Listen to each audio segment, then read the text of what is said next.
కళ్ళు తాగటం వల్ల దాదాపు 60 మంది అస్వస్థతకు గురయ్యారు. వారి యొక్క ఆరోగ్య పరిస్థితిని గమనించి కొంతమంది నిజామాబాద్ పంపించారు. మరొక 2-3 వారి అవసరాల నిమిత్తం వైద్య నిమిత్తం కామారెడ్డి కూడా ఇప్పుడే తరలించారు. డాక్టర్లు తగు చర్యలు తీసుకోవడం వల్ల సిబ్బంది వెంటనే స్పందించడం వల్ల వారికి ఎలాంటి ప్రమాదం లేకుండా కాపాడగలిగారు.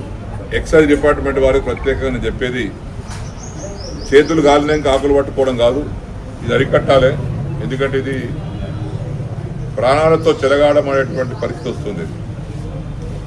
మీరు అన్నట్టుగా డ్రగ్స్ ఎంతో ఇదంతే.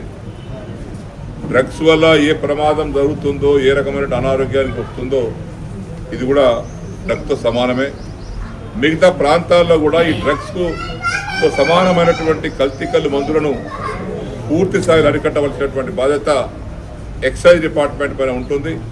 ఎక్సైజ్ కమిషనర్కు, ఎక్సైజ్ డిప్యూటీ కమిషనర్కు, ఎక్సైజ్ కమిషనర్ గారికి నా విజ్ఞప్తి, ఇది పునరావృతం కాకుండా దీని కారకులైనటువంటి వ్యక్తుల మీద కఠినంగా చర్య తీసుకోండి. ఎవరిని కూడా ఉపయోగించకండి. ఏ ఒత్తిడి వచ్చినా మీరు దాన్ని పక్కన పడేసి, ప్రజల ప్రాణాలు ముఖ్యం, ప్రజల యొక్క ఆరోగ్యం ముఖ్యం కాబట్టి ఎవరైతే బాధ్యులు ఉన్నారో వారిపై కఠిన చర్య తీసుకోవాలని చెప్పేసి కూడా పోలీస్ అధికారులకు, ఎక్సైజ్ డిపార్ట్మెంట్ గారికి, తర్వాత సబ్ కలెక్టర్ గారికి కూడా విజ్ఞప్తి చేస్తాము.